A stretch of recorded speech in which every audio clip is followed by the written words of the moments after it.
Continuamos en esta noche, vamos ahora al capítulo 5 con nuestra serie de Netflix de Segundo de Reyes. Vamos a ver un episodio con 4 escenas hoy, en esta noche. Este episodio, el tercer episodio que vamos a ver, tiene 4 escenas. La primera escena, todas las escenas tienen que ver con la gracia de Dios. La primera intervención que teníamos, ustedes recuerdan esa pregunta de no hay Dios en Israel, ¿sí?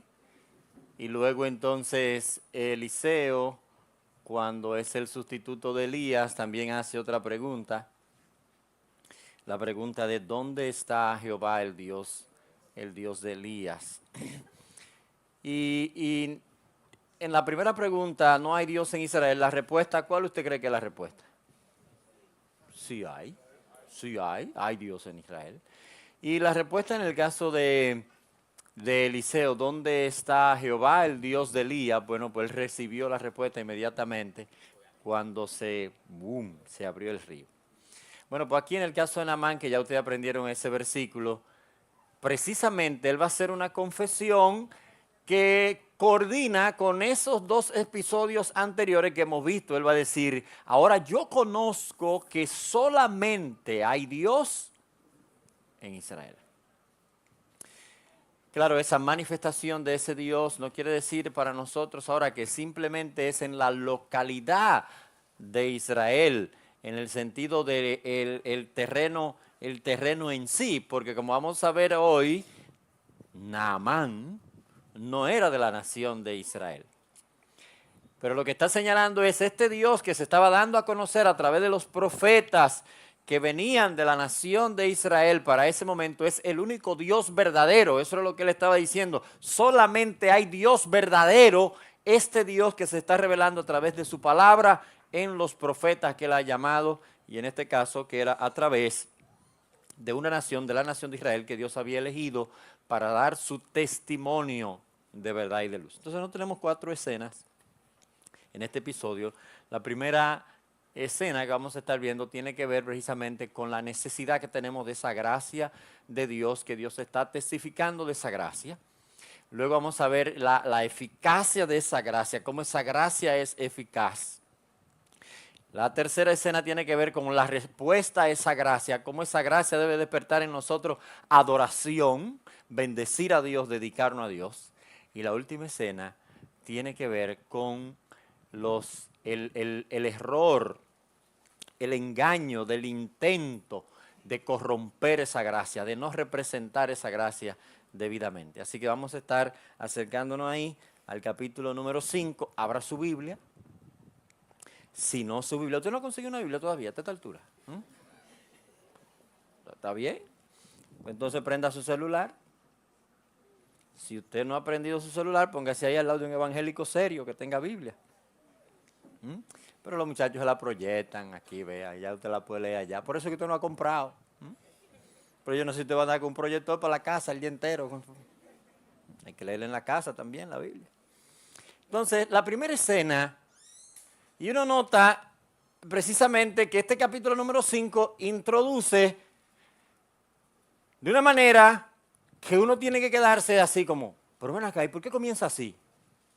O sea, no comienza como, érase una vez, había un hombre que se llamaba, no, mire cómo comienza, Naamán.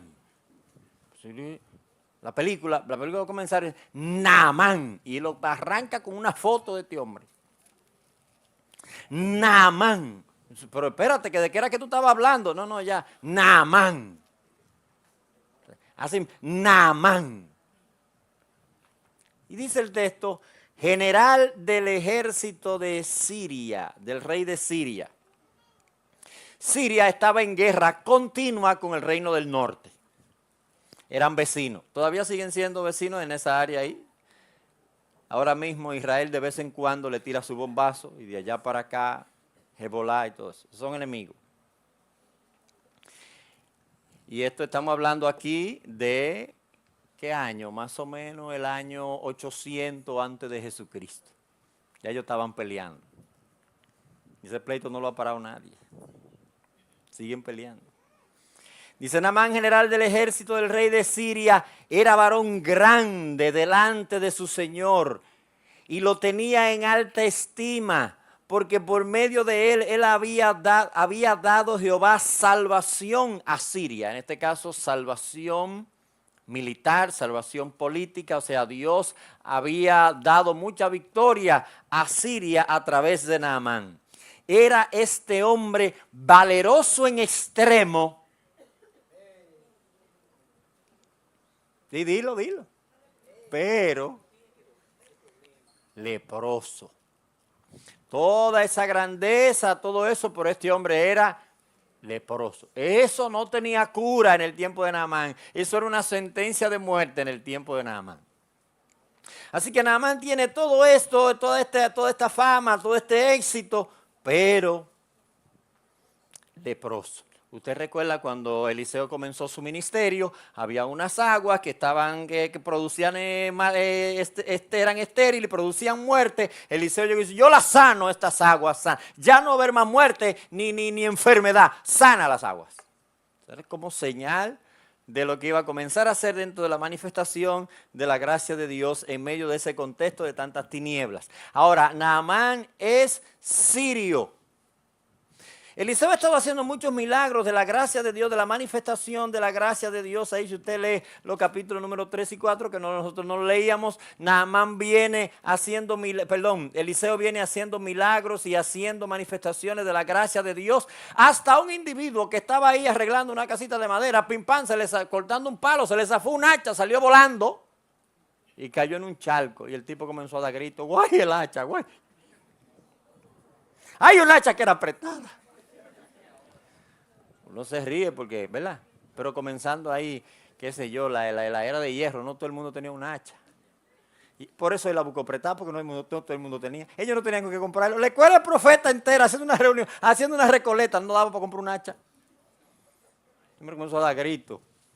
¿Y dónde fue que cayó el hacha? Ven, mijo, quítate esa preocupación. A lo mejor tú no duermes, estás deprimido tú y una ansiedad que te da ahora. ¿Dónde fue que cayó? Ahí, tira una piedrecita y el hacha subió. Levantó así el hacha, Eliseo. Entonces todo eso fue con los profetas, con judíos. Ahora va a ser una manifestación de la gracia de Dios con alguien que no es de la nación de Israel. Y mire ahora lo que sigue precisamente en esta escena que va presentando la necesidad que tiene Naamán. Dice el versículo número 2. Y de Siria habían salido bandas armadas y habían llevado cautiva de la tierra de Israel a una muchacha, la cual servía a la mujer de Naamán. Esta dijo a su señora, probablemente viendo el sufrimiento, la agonía, la sentencia, el progreso de la enfermedad, en el caso de Naamán, dice ella, si rogase mi señor al profeta que está en Samaria, él lo sanaría de su lepra. Ahora, mire, esta muchacha, primero que es admirable, precisamente siendo sal y luz, en medio del contexto que le había tocado vivir, cuando el texto nos dice que habían salido bandas armadas de Siria para Israel y que la habían tomado a ella como esclava. ¿Usted cree que fue que ellos llegaron a la casa de ella y le dijeron al papá, Don, nosotros somos una banda, andamos por aquí, ¿usted cree que usted puede darnos la muchachita suya para nosotros llevárnosla? Usted está bien, no es para que ella le sirva a la doña ya de Naamán. ¿Usted cree que fue así? Nos dice el texto que eran bandas que iban armadas. No era que llegaban a un sitio, mataban a todo el que estaba y se llevaban lo que ellos entendían que iban a hacer como esclavos. Así que probablemente el papá y la mamá de estos muchachos ya eran difuntos. O sea, yo digo porque si soy yo y veo a Naamán con lepra y sé que hay alguien que puede curarlo, yo me quedo calladito. Que muera. Esa lepra, esto es el juicio de Dios, porque el papá mío estaba vivo y lo mató. Yo lo interpreto así. Pero ella no tiene ese rencor, ella entiende que hay un Dios en el cielo que es más digno de gloria que su propia situación. Y ella le dice a su señora: si rogase mi señora al profeta que está en Samaria, él lo sanaría de su lepra. Y hay algo que uno deduce de aquí también, es que ella da por sentado que la actitud de Eliseo, la manifestación de lo que Dios se estaba haciendo a través de Eliseo, él estaba siempre disponible para hacer el bien. O sea, ella ni siquiera dice, vamos a ver si usted hace un intento. Ella le dice, yo estoy plenamente segura que si usted va al profeta que está en Samaria, lo sana. O sea, eso es lo que él hace, sanar gente. Ministrar la gracia de Dios para la gente. Si usted va, sin importar que usted no sea de la nación de Israel, Dios lo va a atender a través de él. Eso es lo que ella está diciendo.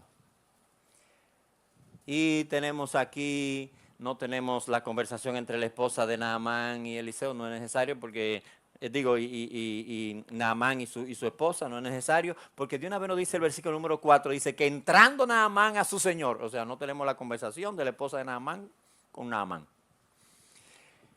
Es que no había tanta tinta en ese tiempo para tanto detalle, tenía que imaginárselo, ¿te ves? Ni tanto papel, eso había que escribirlo lo más resumido posible. Dicen que Naamán fue donde el rey le relató diciendo así y así dice una muchacha que es de la tierra de Israel. Y le dijo el rey de Siria, anda, ve, y yo enviaré cartas al rey de Israel. Lo que nos da la idea de que parece que había una tregua por el momento, momentánea, entre el rey de Siria y el rey de Israel. Probablemente quizás el rey de Siria era Ben-Hadad II, Ben-Hadad, una frase que significa hijo de Hadad. Hadad era un dios falso de los sirios, y probablemente Jorán era el rey, el Jorán del norte, era el rey en el norte. Dice el rey de Siria, yo le voy a mandar una cartita, porque como estamos en paz por el momento, yo le voy a mandar una carta para que él te me atienda ya, porque si ese profeta está allá, pues segurito está bajo la jurisdicción de Jorán. Jorán tiene que ver con él. Ven, te voy a mandar a Jorán. Y lo manda ya al rey. ¿Te ves? Y dice el versículo número 5 a la mitad. Dice, salió pues él, llevando consigo, cuente aquí, 10 talentos de plata. Eso había que llevarlo en burrito y en mula. Y mire aquí, y 6,000 piezas de oro. ¿Usted sabe cómo está el oro? ¿Quién sabe cómo está el oro? 4,800 el gramo. Usted a los muchachos, compra oro, que andan por ahí. Que aunque sea oro, ellos le dicen que no es oro. El oro está carísimo. Por un pedacito así. ¿Por usted ve cuántas piezas eran? 6,000 piezas. Vamos a suponer que eran tan chiquitas las piezas que nada más tenían 1 gramo. Vamos a suponer que eran piececitas, o sea que 1 gramo. Eran 6,000. Estamos hablando de 6,000 gramos de oro, si nada más tenían 1 gramo. O sea, este hombre... Eran pies, yo supongo que 6,000 piezas, pero hombre de Dios, ¿para qué usted lleva tanta cosa? Una caravana. 6,000 piezas de oro. Y dice, y 10 mudas de vestidos. Yo nada más pienso en el oro. Vestido, ahora yo lo resuelvo con la pulga, lo que sea. Pero el oro, hermano. Dice, y tomó cartas para el rey de Israel que decían así. Cuando lleguen a ti estas cartas, sabe por ellas que yo envío a ti mi siervo Naamán para que lo sane de su lepra. Entonces el rey de Israel, versículo 7, y luego que el rey de Israel leyó las cartas, rompió sus vestidos y dijo, una pregunta interesante él se hace. ¿Qué dice él? Yo soy Dios. Soy yo Dios que mate y dé vida. Usted ve que la situación de Naamán era seria. O sea, Naamán estaba en una condición en la que se iba a morir. Soy yo Dios que mate o dé vida para que éste envíe a mí a que sane a un hombre de su lepra. Éralo ahí chimeando que está, porque como estamos en paz y tenemos una treguita de nada, es lo que quiere pelear. Eso es lo que está diciendo, vea cómo él termina diciendo, dice, considerad ahora y ve cómo busca ocasión contra mí. Eso es, me manda el general de él a decirle que yo lo sane de su lepra. Cuando yo diga, vaya, devuélvase para allá que yo no puedo salir de la lepra, que ya viene para acá a pelear. Eso es lo que él quiere, pelear. Usted contrasta al rey de Israel con la joven y usted nota una gran diferencia. Este rey está muy lejos de tener la fe que tiene esa jovencita, esa criada que está metida allá en la casa de la esposa de Naamán, porque ella sí cree que Eliseo lo puede sanar. Y este rey que ha sustituido a Ocosías, que ustedes recuerdan que murió, y este rey que tiene conocimiento que tuvo conocimiento de Elías y también tiene conocimiento de Eliseo, él no cree que Dios puede hacer nada, pero ella sí creía. Pero esa joven no se quedó callada con la buena noticia.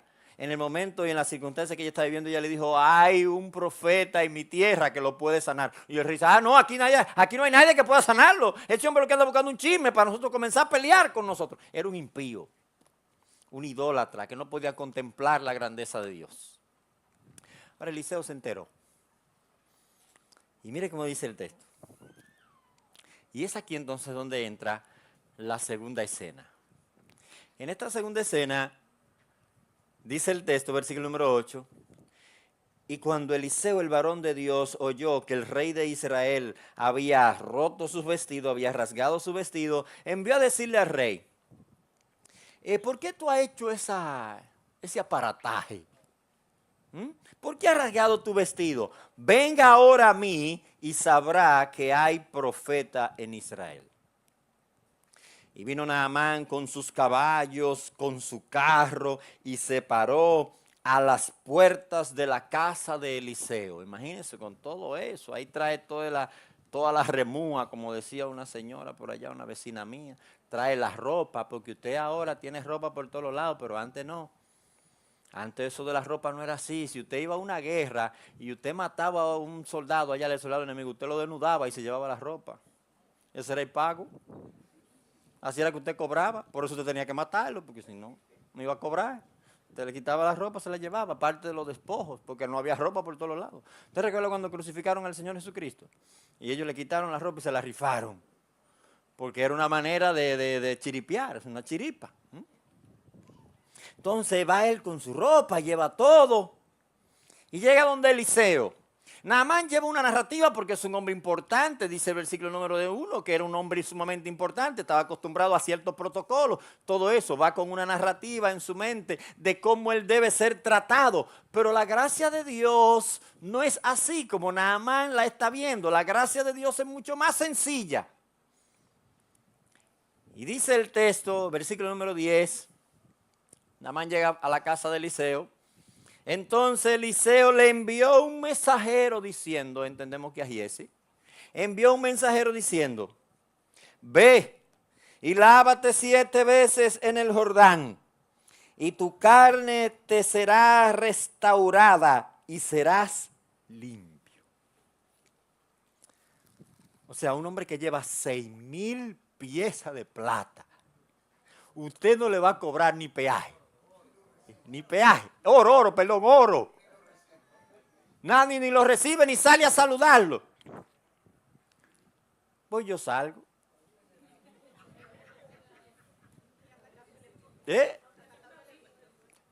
No, le hago como siempre esos muchachos que llevan los carros donde un mecánico que es amigo y que él nunca quiere cobrar. Le dice, no, pero dale algo para los muchachos, tú sabes.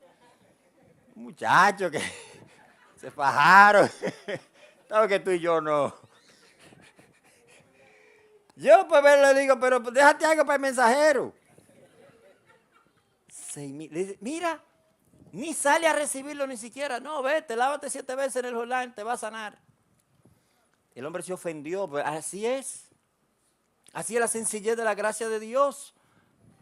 Es que Cristo murió por usted en la cruz del Calvario para el perdón de su pecado, que todo lo puso Él para su perdón. Y lo que Dios le pide a usted es que crea en el Señor Jesucristo y acepte su autoridad, confiese que Jesucristo es Señor, para que comience a vivir para Jesucristo. Sí, eso es. Esa es la sencillez del Evangelio. Bueno, pues Naamán dice aquí ahora, versículo número 11. Y Naamán se fue enojado diciendo, he aquí, su narrativa de cómo él debía ser tratado, la tenía en su mente. He aquí, yo decía para mí, saldrá él luego y estando en pie, invocará el nombre de Jehová su Dios y alzará su mano y tocará el lugar y sanará la lepra. Usted se imagina todo ese proceso. Está bien. Era un brujo, iba a salir con una campana. ¡Bla! Los cheles. Porque la gente está dispuesta a que lo engañen con tal de que satisfagan su narrativa. ¿Sí? La gente con tal de que le cumplan el cuento de que ellos tienen, están dispuestos a lo que sea. Conozco a alguien muy cercano a mí, no voy a decir quién es. Tiene años buscando una iglesia y uno no sabe ya ni cuál recomendarle. En una casi lo atracan y digo, ¿y en esta? Ay, muchachos, ahí son soberbios con el diezmo. Digo, ajá. Y había uno que iba a cobrarle a la casa. Y nada más había como 2 domingos. Y ya iban a la casa. Digo, deberían atracarte. Y digo, pero y yo recomendarle, pero tú deberías ir a una iglesia. Mira esta iglesia, la iglesia de aquí predican la palabra de Dios, la iglesia bautista. ¿Y por qué tú no vas allá donde nosotros? Es que la de ustedes me aburre. Digo, entonces tiene que ver contigo. O sea, no tiene que ver con Dios. Pues sigue buscando a ver te atracan por allá en una de esas. Porque hay que satisfacer la narrativa, esa narrativa mía que tengo aquí en la cabeza de cómo son las cosas. Y Naamán dice más, dice versículo número 12. 2 ríos que hay por allá por Damasco, Abana y Farfar, río de Damasco, no son mejores que todas las aguas de Israel. Y si me lavare en ellos, no seré también limpio. Y volvió y se fue enojado. Aquellos ríos son mejores, sí, pero aquellos ríos, el profeta por palabra de Dios no te dijo que te fuera a bañar, ni que te fuera a lavar ahí. Es un asunto de obedecer la palabra de Dios, de hacerle caso a la palabra de Dios. Es así como nuestra vida es transformada cuando le hacemos caso a la sencillez de la palabra de Dios. Naamán era un soldado élite. O sea, Naamán era no solamente el general del ejército de Siria, sino también el encargado de la guardia personal de Ben-Hadad. O sea, era un comehombre. Y en la antigüedad usted tenía que fajarse a pelear con la gente de ahí a ahí. No era que usted mandaba un dron. ¡Bum! No, usted tenía que pelear. Usted tenía que pelear ahí con quien los otros eran fieras. Usted tenía que ser más fiera que ellos. Entonces hay un criado. Este criado viene y se acerca a Naamán y le dice versículo 13. Versículo número 13. Mas sus criados se le acercaron y le hablaron diciendo, Padre mío, si el profeta te mandara alguna gran cosa, ¿no lo harías? ¿Cuánto más diciéndote, lávate y será limpio? Si él te pone una misión imposible, segurito que tú dices que sí, vamos a hacerla. Si él te dice, ve y mata a 10 de los hombres más guapos de todo este pedazo de tierra que hay aquí, ¿tú ahí lo matas? Y él lo que te ha dicho es alguna sencillez, que por palabra de Jehová, que tú vayas y te bañes y te entre ahí 7 veces. Y Naamán, que le había hecho caso a la sierva de su esposo, bueno, pues aquí le hace caso a sus siervos y dice el texto, versículo número 14. Entonces descendió y se zambulló 7 veces en el Jordán, conforme a la palabra del varón de Dios, y su carne se volvió como la carne de un niño y quedó limpio. ¿Qué ha visto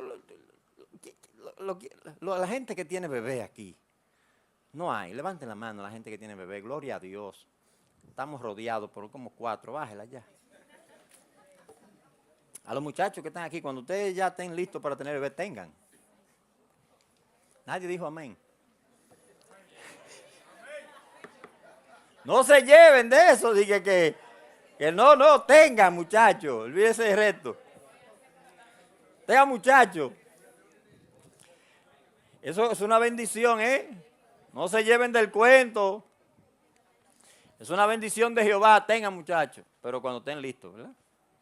Pero tampoco espere para estar listo, diga que usted se va a hacer 4 maestrías y va cuando tenga 50 años, pues usted está tratando de, porque es hijo que tiene que tener, no nieto, usted tiene que tener hijos. Y fuerza para poder criarlo. Fuerza para poder. ¿Usted ha visto la piel de los niños? Así la piel. ¿Eh? La piel así, mire, suavecita. Dice que quedó como la piel de un niño. Limpio, sano.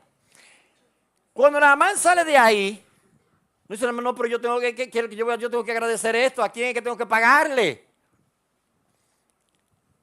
Y hace la confesión que nosotros tenemos aquí, porque el evangelio verdadero, donde hay testimonio de la gracia de Dios, donde hay testimonio de la luz, no hay que falsificar nada. No hay que estar diciendo que un tipo allá control remoto diciendo, mira, esa doña tiene cáncer, ahora diga usted desde aquí hay una doña que tiene cáncer.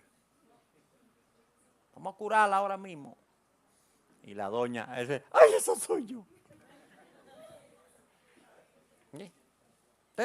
No hay que hacer eso. Donde se está manifestando el poder de Dios de manera real, no hay que hacer eso. El poder del evangelio nadie lo puede falsificar. Solamente Dios puede obrar para transformar. Y aquí entonces sale Naamán, dice el versículo número 15. Y volvió el varón de Dios y toda su compañía, y se puso delante de él, delante allá de Eliseo, y le dijo, he aquí, ahora conozco que no hay Dios en toda la tierra, sino en Israel. Te ruego que recibas algún presente de tu siervo. Ay, hermano, hay tentaciones a las que algunos Dios no nos puede exponer. 6,000 piezas de oro, a 4,000 y pico el gramo. Yo cojo la loma. Digo, yo te quiero ver, Naamán, sigue tu camino. Hazme el favor. Dice el versículo 16, porque ahora Naamán le está diciendo, miren, el único Dios es este Dios que obra milagros. Dice, mas él le dijo, vive Jehová en cuya presencia estoy, le dice Eliseo, que no lo aceptaré. Y le instaba a que aceptara alguna cosa, pero él no quiso. ¿Por qué? Porque Eliseo no va a corromper la realidad de la gracia de Dios. O sea, aquí claramente Naamán está conociendo, es que él ni me puso la mano, ni me dijo nada, ni hubo una fórmula, y fue en ese rito ahí, qué sé yo, lleno de barro. Esto nada más pudo haber sido una intervención divina en mi vida. O sea, aquí el único que ha obrado de manera extraordinaria es Dios. Bueno, pues Eliseo no quiere corromper eso exactamente. Eliseo quiere dejarle eso claro en su mente, que la gracia de Dios es Dios obrando de manera directa. Así que vete con tu dinero, vete con tu oro, vete con tu ropa, vete con todo eso. Y dice el texto entonces en otra confesión de Naamán. Entonces, versículo 17, entonces Naamán dijo, te ruego, pues, de esta tierra no se dará a tu siervo la carga de un par de mulas, porque de aquí en adelante tu siervo no sacrificará holocausto ni ofrecerá sacrificio a otros dioses, sino a Jehová. 2 mulas de tierra él se va a llevar. Muchachos, llénenme 2 álganas de tierra ahí que me la llevo. Una visión de la antigüedad de que la tierra pertenecía al Dios que se adoraba en esa tierra. Entonces no se le puede pedir mucho a Naamán, el nuevo creyente. Usted no puede decir ahora que es un teólogo, no, llévelo al paso. Entonces, muchachos, me recogen 2 mulas de esas, porque voy a hacer un altar cuando yo llegue allá a Siria. Entonces él está pensando, yo no puedo adorar a Jehová, yo me acabo de convertir. No puedo adorar a Jehová en la tierra donde otro Dios está siendo adorado. ¿Saben lo que él iba a hacer? Iba a llenar un pedacito de tierra de la tierra de Jehová, la tierra de donde Jehová es adorado, como él lo veía, o donde Dios se manifestó, porque ahí en el norte eran unos impíos, donde dice, donde Dios se me manifestó, entonces voy a hacer ese altar, y de ahora en adelante yo voy a adorar en esa tierra, ahí es que voy a adorar. Lo que él está diciendo es, yo de aquí en adelante no adoro ningún otro Dios. Es exactamente lo que la gracia de Dios hace en nuestros corazones cuando recibimos el testimonio de la luz. Nos dedicamos a Dios, solamente Dios es Dios. No hay Dios en ningún otro lugar, es lo que él está confesando. Pero había otra situación. Él dice ahora, en el versículo número 18, y en esto perdone Jehová a su siervo. Un asunto de conciencia. Miren cómo le despertó una cuestión de conciencia a Naamán, porque Naamán seguía siendo el general del rey de Siria, un rey idólatra. Dice el texto, versículo número 18, y en esto perdone Jehová a su siervo, que cuando mi señor el rey entre en el templo de Rimón, era su dios, el dios falso del rey de Siria, para adorar en él, y se apoyase sobre mi brazo, y cuando él vaya ahí a ponerse de rodillas, y entonces yo me le quede parado como una vela y que me haga, hey, hey, baja, que yo esté ahí cuidándole la espalda, dice, y se apoyase sobre mi brazo, y yo también me inclinare en el templo de Rimón, cuando haga tal, Jehová perdone esto a tu siervo. Sí, ese es mi trabajo. Cuando yo tenga que hacer ese trabajo, una cuestión de conciencia, de su conciencia está despierta, dice, que yo tenga que entrar al templo de ese Dios falso, cuidando al rey, pues es mi trabajo. Y le dijo Eliseo, ve en paz, y se fue, y caminó como media legua de tierra. Ah, si es usted, a lo mejor soy yo, le dice a Naamán. No, ya tú conoces a Jehová, deja ese trabajo del diablo, que es general, ni general. Ya tú tienes ahora que ser un siervo de Dios, déjate de eso. Jamás entre en ese templo donde están esos espíritus endemoniados. Todo eso que tiene. Y yo le hubiese dado ese consejo. Tú tienes que renunciar a ese trabajo ya, aunque tú tengas que pedir en la calle, olvídate de eso. No, ¿saben lo que le dijo Eliseo? Vete en paz. O sea, lo que Dios ha hecho en tu vida y lo que Dios ha hecho en tu corazón, ya eso no vuelve para atrás, eso no lo cambia nadie. Ya toda esa mentira que están ahí, ya tú no volverás a creer ninguna de esas mentiras. Él acaba de hacer la confesión, solamente hay Dios en Israel. Y esa manifestación de esa respuesta de adoración a la gracia para ahora él ser luz, para ser sal en medio del contexto también que le había tocado vivir a él en este momento de transformación. Él estaba consciente de que Dios solamente era el Dios verdadero y que ese era el que iba a adorar. No había cambio. Ahora, mire lo que pasa cuando corrompemos la gracia de Dios. Si usted ha oído hablar del evangelio de la prosperidad, bueno, pues este muchacho, Giesi, encaja perfectamente en el ministerio del evangelio de la prosperidad. Mire cómo él dice aquí. Unos corruptores de la gracia de Dios. Dice el versículo 20, entonces Giesi, criado de Eliseo, el varón de Dios, dijo entre sí, he aquí que mi señor estorbó a este sirio Naamán, no tomando de su mano las cosas que él había traído. Pues este hombre vino a darle todo eso. Ese hombre no tenía planes de llevarse nada de eso. Ahora va a llegar él sano y con los cuartos. No, pero así no. O sea, así no. Si usted va para el supermercado, usted llega sin cuarto y con lo que fue a comprar. Entonces va este hombre con los cuartos y sano. Vive Jehová que correré tras él y tomaré de él alguna cosa. Y siguió Giesi a Naamán, y cuando vio Naamán que venía corriendo tras él, se bajó del carro para recibirle y le dijo, Shalom. Y Giesi le dijo, no, Shalom. No ha pasado nada. Mi Señor me envía a decirte, usurpa la autoridad de Eliseo. Mi Señor envía a decir, oh, hermano, usted que Eliseo mandó a decir. No, pero saquen la chequera, saquen todo ahora mismo. ¿De cuánto es? En blanco, que le ponga el número allá. Eliseo.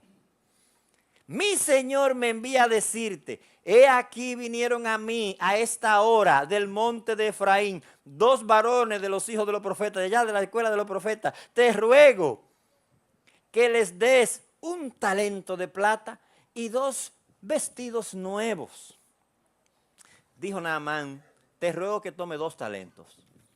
Y le insistió, y ató 2 talentos de plata en 2 bolsas y 2 vestidos nuevos. Y lo puso todo a cuesta de 2 de sus criados para que lo llevasen delante de él. Y dije, no, tú no lo vas a llevar, venga muchachones, llévenmele eso. Dios, no, tú no, llévenmele eso, donde vaya. Dice, y así que llegó a un lugar secreto, él lo tomó de mano de ellos y lo guardó en la casa. Luego mandó a los hombres que se fuesen. Gracias muchachos, ven. Y se fueron. Y él entró y se puso delante de su señor con la carita limpia, que no ha pasado nada. Y Eliseo le dijo, ¿de dónde vienes, Giesi? ¿De dónde vienes? Y él le dijo, ay hombre, tu siervo no ha ido a ninguna parte. Hermano, a un profeta, a Eliseo. O sea, tú tienes que estar como, tienes que estarte fallando aquí. A Eliseo.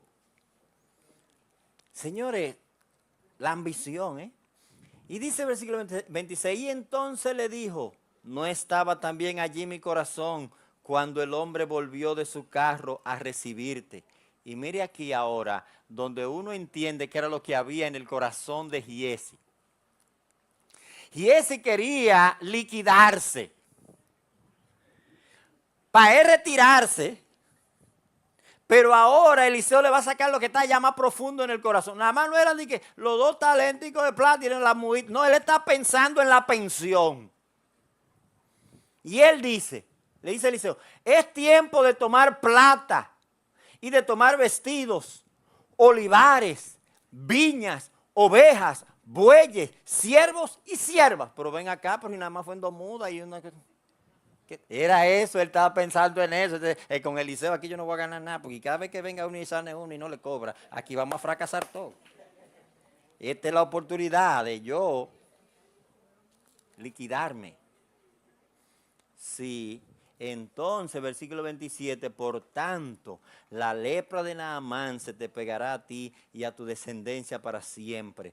Y salió delante de él leproso, blanco como la nieve. Si usted quiere corromper la gracia de Dios y quiere las cosas a la manera mundana, pues usted recibe la consecuencia y el juicio del mundo. Ambas cosas.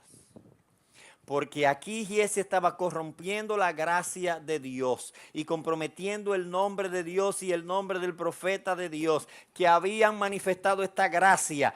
Que la gracia es el don gratuito de Dios para restaurarnos, para salvarnos, para que nosotros vengamos a Él. Y este hombre estaba dañando eso, dañando ese testimonio. Jóvenes, ¿no hay Dios en Israel? ¿Dónde está Jehová, el Dios de Elías? Y aquí dice Naamán, solamente hay Dios.